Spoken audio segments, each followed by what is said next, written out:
en prenant cette place de chef pâtissier. Donc l'Opium, c'était un restaurant. Donc là, je tombe sur ce propriétaire qui est à Luxembourg, Nico Lanter, qui est un homme formidable, grand monsieur. Et il m'adorait parce que voilà, je lui faisais toujours des pâtisseries pour lui parce qu'il adorait le sucré. Et on ouvre ce restaurant qui était un restaurant un peu style Bouddha Bar. C'est-à-dire qu'il y avait une partie cuisine française, une partie cuisine chinoise et japonaise. C'était la grande époque, le Man Ray, le Barfly, le Bouddha Bar, qu'on a connu. Ouais, le début des années 2000. Ouais, c'était ça, hein, c'était la cantine, etc., etc. Du coup, je travaille là-bas pendant quasiment un an.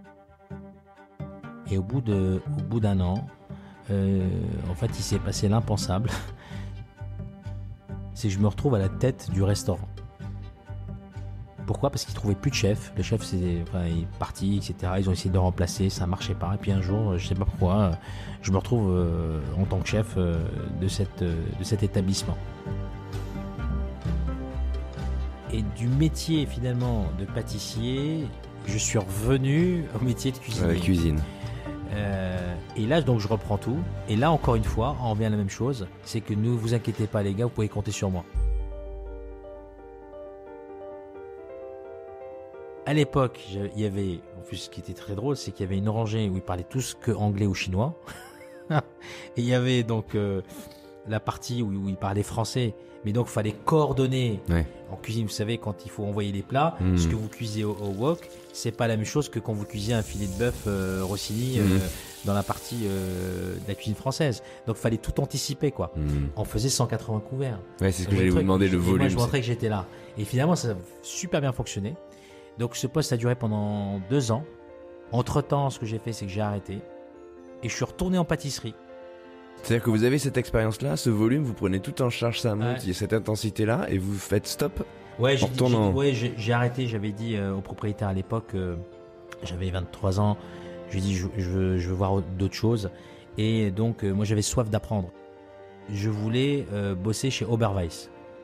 Oberweis, c'est la pâtisserie extraordinaire du Luxembourg. Je suis resté pendant 6 mois chez Oberweis. Et là, j'ai appris ce que c'était en fait la connaissance du volume, le savoir-faire, mais à grande échelle, et avec une intelligence de savoir-faire incroyable. C'est-à-dire qu'à la fin, quand vous faisiez par exemple une rangée de 100 gâteaux, c'était pesé au gramme. C'est-à-dire qu'à la fin, il restait plus rien. Il restait une cuillère pour goûter, quoi. C'est tout. Donc c'était hyper bien fait. Et par la suite, je décide de partir et je suis parti du coup un jour en Espagne. Et là, c'était en 2004. C'était en pleine explosion de El Bulli. Et je dis putain, c'est mon rêve de travailler chez El Bulli. Et là, j'envoie un mail à justement au restaurant El Bulli. Et j'explique, je dis voilà, écoutez, je suis jeune chef, j'ai travaillé là. Et j'aimerais, demain, voilà, ça sera ma dernière expérience chez un chef et j'aimerais que ça se finisse chez vous. 2 jours après, il fallait que j'aille me présenter à 13h en cuisine. Mais là, je me suis pas posé de questions, j'ai dit très bien, j'y serai. Je suis parti, j'arrive là-bas 13h en cuisine, je sais même pas où j'allais me loger, je me suis même pas posé de questions. Quand j'arrive dans ce lieu, moi je dis toujours c'est la NASA de la cuisine. Puis il faut le remettre dans le contexte, c'est un temple. Quand on a commencé à parler de meilleurs restaurants du monde, c'était à peu près à cette époque-là. Et 97, 98. Voilà. Donc El Bulli, là, est la première adresse qui est connue de la planète entière. Ça n'existait pas avant. Hein. Ça n'existait pas, mais en fait, il fallait qu'il y ait quelqu'un comme lui. Parce qu'il aura marqué l'histoire de la cuisine. Et ce que j'ai trouvé quand même d'assez exceptionnel, si vous voulez, ça a été cette diversité qu'il y avait en cuisine. C'était donc on était tous stagiaires et on venait du monde entier. Et en fait, ça nous a aidé à grandir et peut-être à comprendre aussi des technicités que peut-être nous n'aurions jamais eu cette audace de le faire si on n'avait pas fait preuve d'imagination, mais au-delà de ça, de prise de risque. Et je reviens toujours à ça. Comment ça se termine? Comment on dit au revoir à une période qui, j'imagine, est mythique, emblématique? Moi, je voulais rester, mais si vous voulez, à l'époque, vous savez, moi, j'ai travaillé là, on travaillait là-bas, mais on n'était pas payé. On travaillait pour apprendre. Et moi, c'était normal. Moi, j'attendais rien. Enfin, si c'était aujourd'hui, on paierait pour avoir on va dire, ces conseils, pour apprendre ces techniques et tout ça. Ce que les gens font aujourd'hui, c'est qu'ils payent pour avoir ces techniques. Moi, j'étais là-bas, j'étais gratuit, ok, très bien, mais j'ai appris énormément, quoi.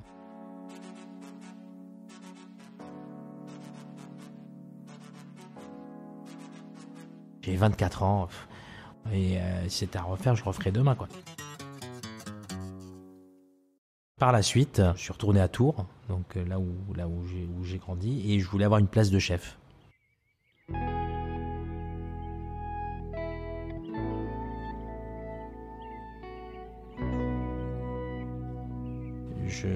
Je prends une place de chef dans un château golf, le château des 7 tours. Vous savez, quand on sort de chez El Bulli, ce qui est très drôle, c'est qu'on est tous gonflés, quoi, à la El Bulli Power, quoi. Donc du coup, on veut révolutionner. Moi, je suis arrivé, j'ai fait rentrer de l'azote liquide et tout. Courcelles de Touraine, où on voit quand même beaucoup plus de lièvres et de cerfs passer que de clients. Il faut dire la vérité. Donc c'était un golf.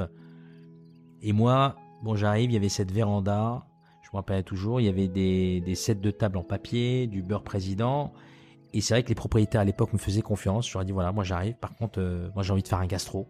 J'ai envie de faire quelque chose, d'essayer de faire revenir les clients, etc. Ils ont été vachement, ils m'ont vachement soutenu, mais ils m'ont laissé carte blanche, quoi. C'est-à-dire que j'allais acheter des vases, je les pendouillais en l'air, je faisais des trucs. J'avais pris un tonneau, je l'avais peint en noir et rouge. J'avais fait un trou au milieu, donc je faisais des glaces à l'azote devant le client. Ça perturbait les clients. Ils venaient là, ils disaient, mais il sort d'où? C'est un ovni.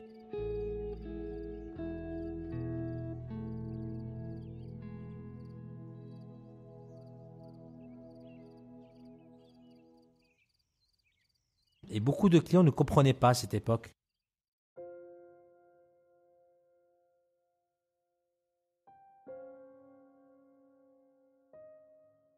J'avais 25 ans et c'était un âge où j'avais besoin de me prouver.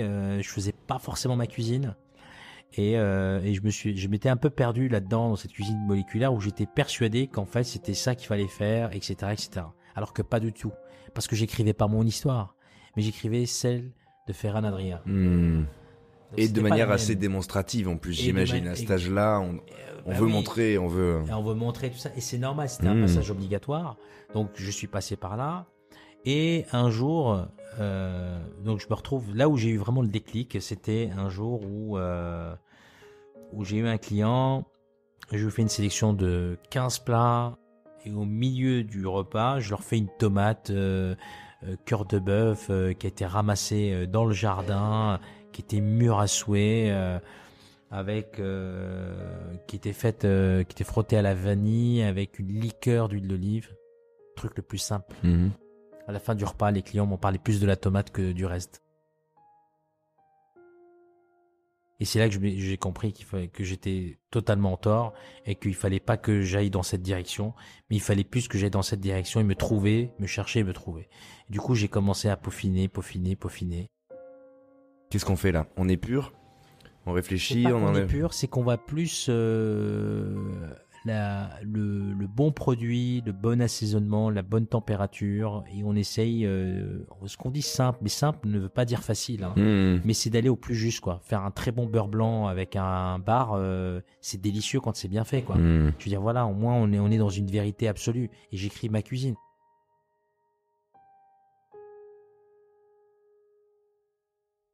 Je me suis mis chez moi, j'ai pris une grosse ardoise et j'ai pris toutes les trames, toutes les choses. Et j'ai commencé à me dire, ok, je vais essayer de travailler les associations. Comment je vais arriver à trouver des associations? Donc j'ai pris une matrix. Cette matrix, c'est tous les goûts que j'ai goûtés, enfin tous les produits que j'ai goûtés, pardon. Et je me suis dit, mais il faut que je m'entraîne encore. Et s'entraîner, c'était comment?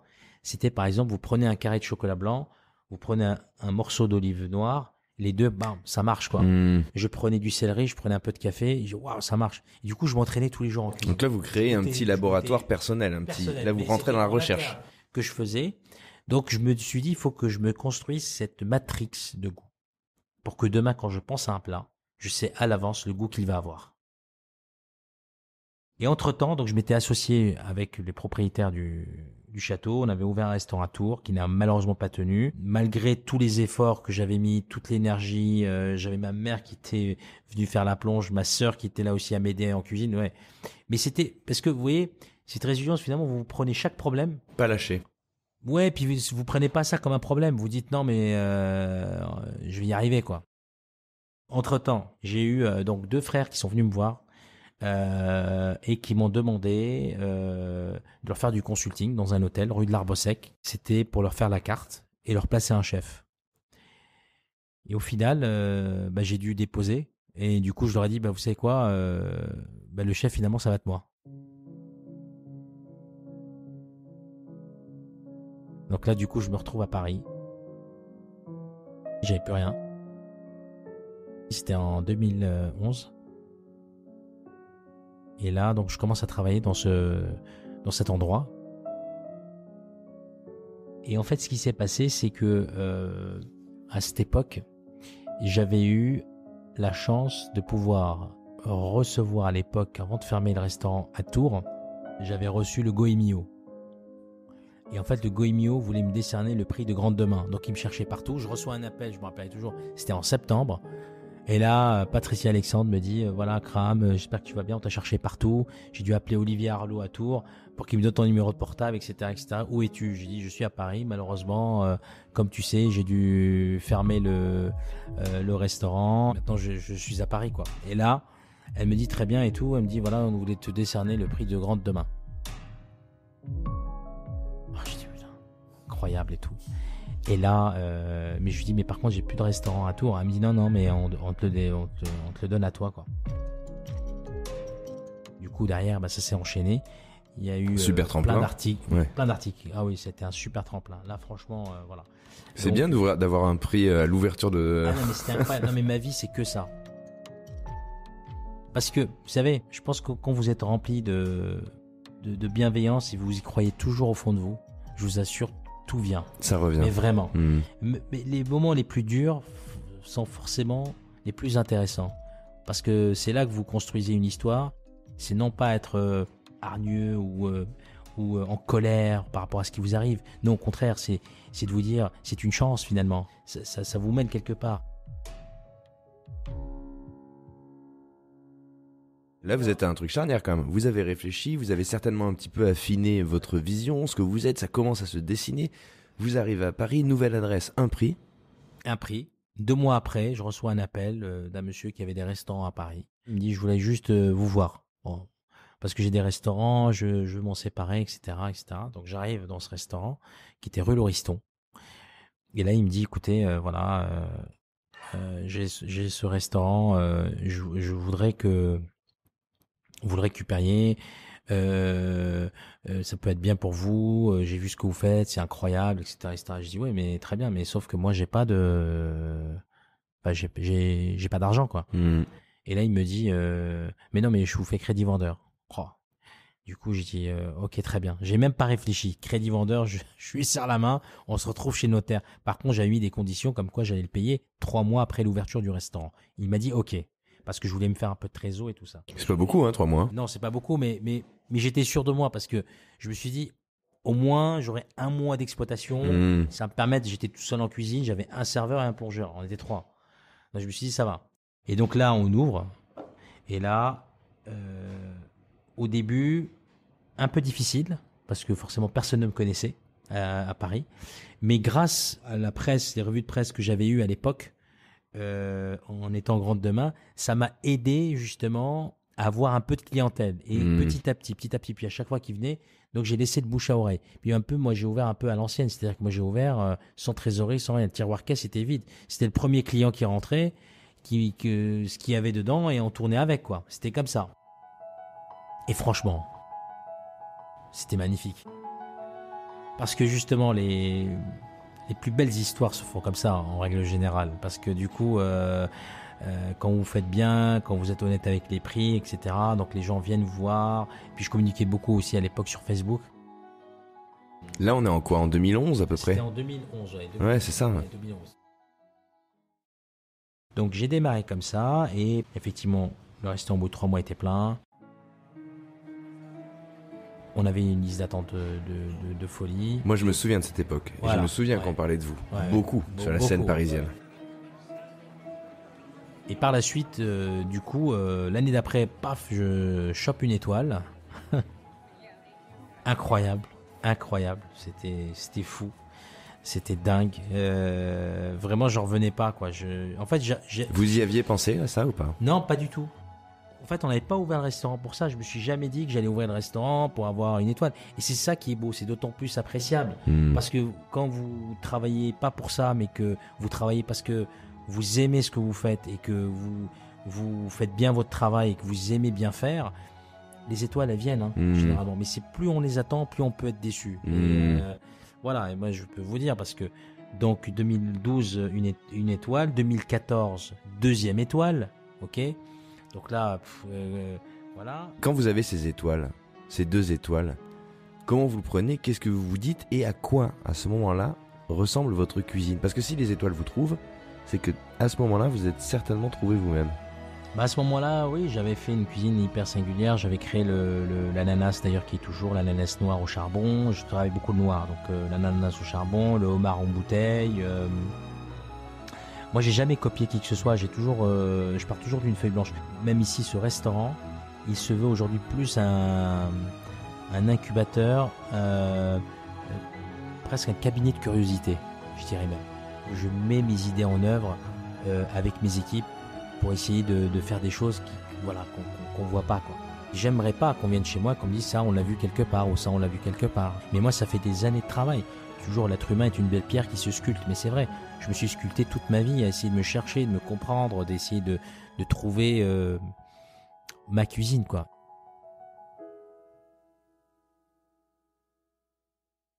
Et au même moment, j'avais considéré qu'un chef devait créer des concepts, parce que dans mon idée, dans ma vision que j'avais, je me suis dit, il y a trop de concepts qui s'ouvrent à Londres, etc. Mais en tout cas, à cette époque-là, en 2014, donc, je décide d'ouvrir les ateliers Vivanda, qui était un franc succès. On a ouvert 3 à Paris. Alors, c'est quoi le concept? Alors, le concept, c'était viande et pommes de terre. Voilà, je suis parti là-dessus. Et je voulais qu'on mange sur des bio. C'est tout. Et c'était tout petit. Les gens adoraient. Je voyais des personnes venir en moto de fourrure. Ça sentait la bidoche. Et ils sortaient de là, ça...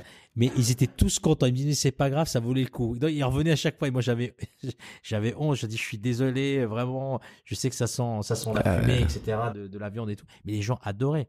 Et j'avais fait une formule qui était intelligente. C'est qu'on faisait une entrée, un plat, un dessert à 35 € avec un morceau de viande au choix. Et les pommes de terre, donc j'avais revisité. Je refusais de faire des frites. Donc j'avais fait des pommes dauphines. On faisait des pommes dauphines à la cuillère. On faisait des gratins dauphinois. Donc tout ce qui était tourné autour de la pomme de terre et des salades. Parce que je me suis dit, le meilleur accompagnement de la viande, c'est la salade et les pommes de terre. Donc là, on a un double étoilé qui se lance et dit, moi je vais vous faire de la viande, des pommes de terre et de la salade. Voilà, exactement, ouais. C'était ça. Des concepts. Après, j'ai commencé à faire des madeleines. Après, j'ai fait un bar à fromage et vin. En fait, j'étais quelqu'un qui, comme je vous ai dit, mes rêves, ça a toujours été de bien faire. Et j'avais pensé à cette époque-là que je pouvais peut-être créer la rue Lauriston, avec plein de mes restaurants concepts que je pouvais derrière dupliquer à l'international. Est-ce que ça fait pas beaucoup à ce moment-là? Parce qu'on a l'impression que ça va très vite là. Alors, je vais vous dire, non, ça ne faisait pas beaucoup. Par contre, j'étais mal structuré. Parce que quand vous avez toutes ces ambitions et ces rêves que vous voulez faire, il faut que vous soyez entouré. Et moi, je faisais tout seul. Et c'était pas possible. Et c'est là que j'ai appris qu'il fallait que je m'entoure d'un très bon directeur financier, un directeur de projet, un directeur d'exploitation, et mettre des gens qui vont développer les marques. Et finalement, mais à l'époque, je ne savais pas, je comprenais pas. Moi, je suis cuisinier, j'ai fait ça à l'instinct. Après, il y avait l'époque dans laquelle j'avais ouvert. Pas oublier que c'était 2014. 2015, bon, les attentats à Paris. forcément grosse chute de chiffre d'affaires, pas de trésorerie, et du coup j'ai dû fermer, donc pas mal d'établissements, mais les fermer à contre-cœur malheureusement, en sachant que ce qui est très bien, c'est que aucun de mes salariés n'a été mis au chômage ou quoi que ce soit. Je les ai tous replacés ou ils sont revenus travailler. Parce que pour moi, c'est des valeurs aussi très humaines, très importantes. C'est une drôle de période ça quand même, parce que quand on se retrouve à avoir monté et qu'il y a une euphorie, j'imagine qu'à un moment il y a eu une euphorie là, les madeleines, les trucs, franchement ça aurait cartonné. Le problème c'est que c'est 2015 j'ouvre, j'étais à mon 3e, je me rappellerai toujours, c'était mon 3e Vivanda que j'ouvrais, c'était en plus dans le Marais, rue des Archives.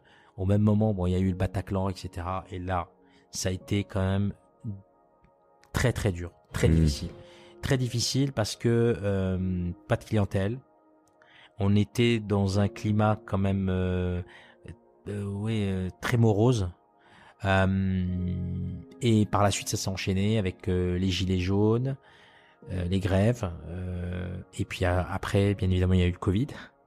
Après le Covid, on a eu tout ce qui se passe en ce moment avec bien évidemment ces guerres, etc., l'insécurité, etc. Il y a toujours un truc, ça fait depuis ce que je disais 2015. Il y a un petit tunnel, ouais. À déstabiliser une économie qui était stable. C'est pas stable, c'est très irrégulier. Mais du coup, j'ai décidé de refermer et je me suis dit ok, maintenant je vais me repositionner. Donc il faut le restaurant Akram et il faut que je crée un concept qui soit dans tout ce que j'ai appris de mon expérience à l'époque, de tout ce que j'ai appris, de le mettre que dans un seul lieu. Et j'ai créé Shervan.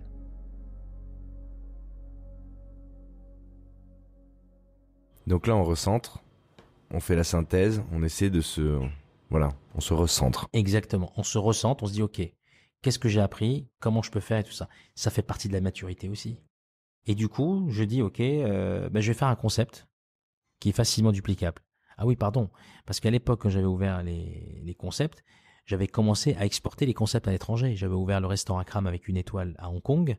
J'avais ouvert un atelier vivant à Hong Kong, 2 restaurants à Manille et un club privé que j'avais ouvert en consulting aussi à Shanghai. Mais tous ces lieux-là, à la même époque, entre 2015 et 2018, j'ai connu donc par exemple les attentats. Ensuite, il y a eu à Hong Kong, vous savez, les protestants. Donc on a dû fermer, renoncer. Shanghai, c'était pareil. Ça a commencé à devenir de plus en plus difficile. Mais c'était vachement bien parce que c'est très enrichissant. Je pense qu'on apprend de ça et on a des histoires à raconter aussi. Et c'est pour ça que derrière, en fait, quand j'ai eu cette opportunité d'ouvrir le restaurant Shervan, je me suis dit, ce concept, il faut que je l'imagine, je le pense et je prends toute mon expérience de l'international et de mon expérience en France pour faire un concept duplicable. Et donc, j'ai imaginé cette cuisine de la route de la soie. Alors, pourquoi la route de la soie? Parce que je me suis dit, il faut créer un lien qui soit plus citoyen du monde, avec une cuisine qui soit plus conceptuelle, facile, sharing, avec un bar, les lumières, etc., etc. Donc je me suis dit voilà, il faut que je fasse ce concept qui soit facilement duplicable et facilement duplicable, ça voulait dire que ça ne soit pas un fine dining. Et du coup le Shervan voilà est né il y a maintenant bientôt 7 ans. Ce restaurant je le voulais un restaurant qui me ressemble surtout, qui soit à mon image. C'était de créer des nouvelles saveurs. Et quand je disais facilement duplicable, c'était de dire, ok, si vous êtes à Marrakech, vous allez avoir les mêmes plats qu'à Paris. C'est identifiable. Si vous allez à Doha, si vous allez au Koweït, si vous allez à Dubaï ou si vous allez dans n'importe quel pays dans le monde, il faut que ça soit lisible partout, ça soit la même chose. C'est ce qu'on appelle la consistency. Et la seule manière de le faire, c'était de créer des recettes qui soient duplicables partout dans le monde, où l'on trouve des produits partout dans le monde. C'est plus, on va dire, cuisine de partage. Pourquoi? Parce que c'est comme ça que j'ai grandi en fait. C'était de mettre tout au milieu de la table et on se partage. D'ailleurs, c'est la grande mode aujourd'hui. Tout le monde veut. Aujourd'hui, les gens, ils préfèrent prendre 4 ou 5 entrées à partager. Et on prend plus aujourd'hui son assiette elle-même. On est là. Ici, c'est différent. L'expérience client au restaurant Akram, c'est différent. Pourquoi? Parce qu'on vient, on rentre dans un lieu où en fait on est absorbé par l'expérience client de A à Z, de l'entrée jusqu'à la sortie. Le Shirvan, c'est différent. Le Shirvan, ce que je voulais, c'était que ce soit un restaurant. On peut y venir 3 fois par semaine, par exemple. Plus accessible, moins complexe. Plus accessible, moins complexe. Un truc à vivre. Venir boire un verre, beaucoup plus addictif, on va dire ça comme ça. Ouais. Donc le Shirvan, donc ça se joue. Après, on a ouvert, on a eu un bon succès. Après, on ouvre à Marrakech, au Mandara oriental. On a ouvert aussi à Doha et Koweït cette année aussi. Voilà. Donc c'était pas bête ce petit concept de. Non. Puis il a vraiment je pense qu'il a un bel avenir parce que j'ai pas voulu aller trop vite non plus. Si on fait des choses trop complexes, trop compliquées, le client ne lui comprend pas. Donc il fallait que, comme vous avez dit tout à l'heure, essayer d'embrasser le monde. Et pour ça, il faut faire. Moi, je suis quelqu'un d'hyper curieux. Je voyage beaucoup. Je suis tout le temps en mouvement, essayer de comprendre, de chercher, et même des fois je mange avec mes amis, je leur dis alors qu'est-ce que t'en as pensé, dis-moi, là. Et je note tout. Ah oui, je pose vraiment des questions comme ça, quoi, parce que j'aime bien comprendre, quoi. Et c'est comme ça aussi qu'on évolue intellectuellement, parce qu'on se dit des fois on fait sa cuisine pour soi, mais en fait grave erreur, on ne cuisine pas pour soi, on cuisine pour les autres.